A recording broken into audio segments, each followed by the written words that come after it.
Jaya Radha Madhava Punya Bihari.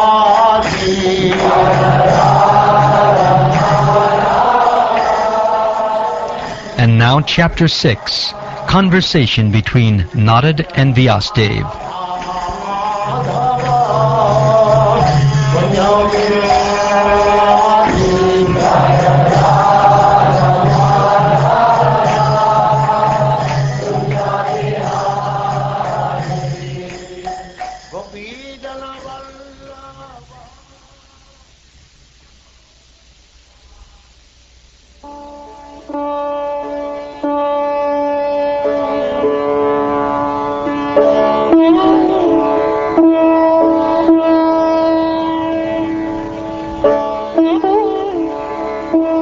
Sutta said, O Brahmins, thus hearing all about Sri Narad's birth and activities, Vyasadeva, the incarnation of God and son of Satyavati, inquired as follows.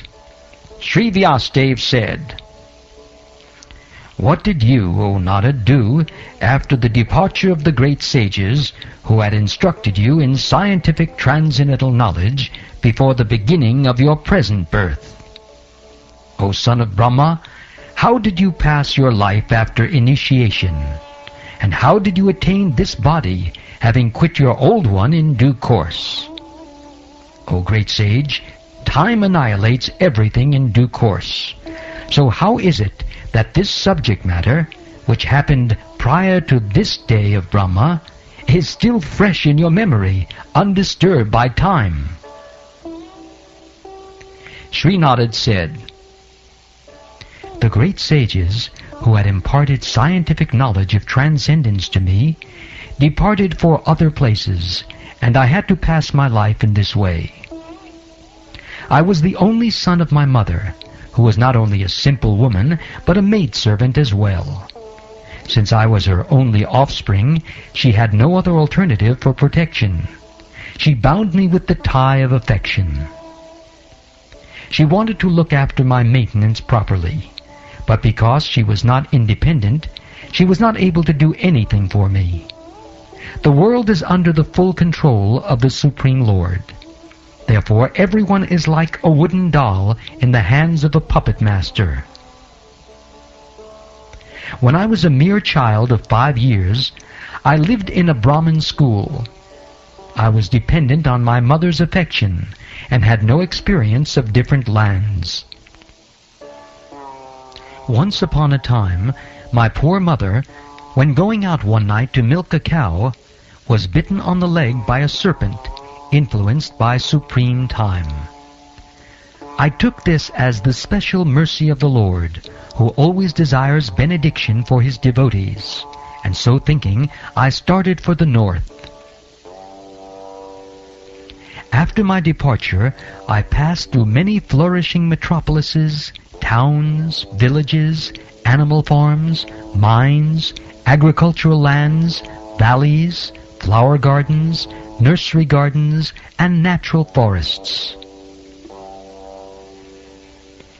I passed through hills and mountains full of reservoirs of various minerals, like gold, silver, and copper, and through tracts of land with reservoirs of water filled with beautiful lotus flowers, fit for the denizens of heaven, decorated with bewildered bees and singing birds.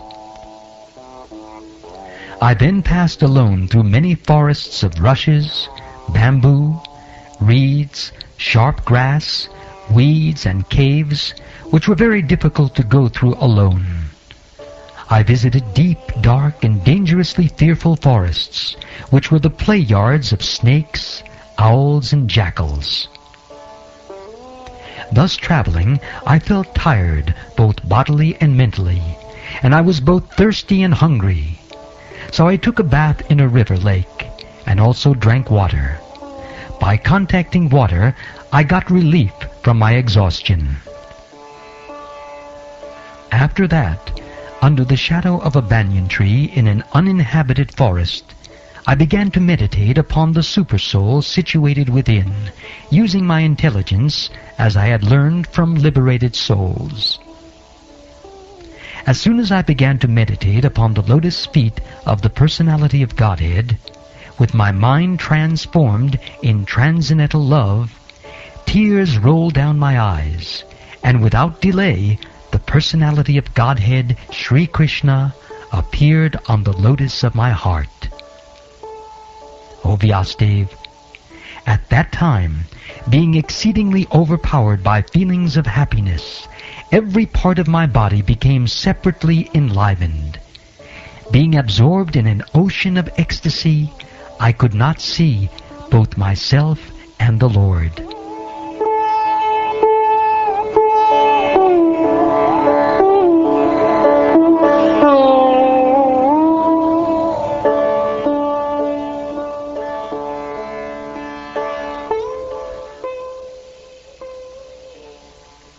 The transcendental form of the Lord, as it is, satisfies the mind's desire, and at once erases all mental incongruities. Upon losing that form, I suddenly got up, being perturbed, as is usual when one loses that which is desirable. I desired to see again that transcendental form of the Lord, but despite my attempts to concentrate upon the heart, with eagerness to view the form again, I could not see him any more, and thus dissatisfied, I was very much aggrieved. Seeing my attempts in that lonely place, the personality of Godhead, who is transcendental to all mundane description, spoke to me with gravity and pleasing words, just to mitigate my grief. The Lord said, "O Narada, I regret that during this lifetime you will not be able to see me any more. Those who are incomplete in service and who are not completely free from all material taints can hardly see me. O virtuous one, you have only once seen my person, and this is just to increase your desire for me, because the more you hanker for me, the more you will be freed from all material desires. By service of the Absolute Truth, even for a few days, a devotee attains firm and fixed intelligence in me. Consequently, he goes on to become my associate in the transcendental world after giving up the present deplorable material worlds. Intelligence engaged in my devotion cannot be thwarted at any time. Even at the time of creation, as well as at the time of annihilation, your remembrance will continue by my mercy.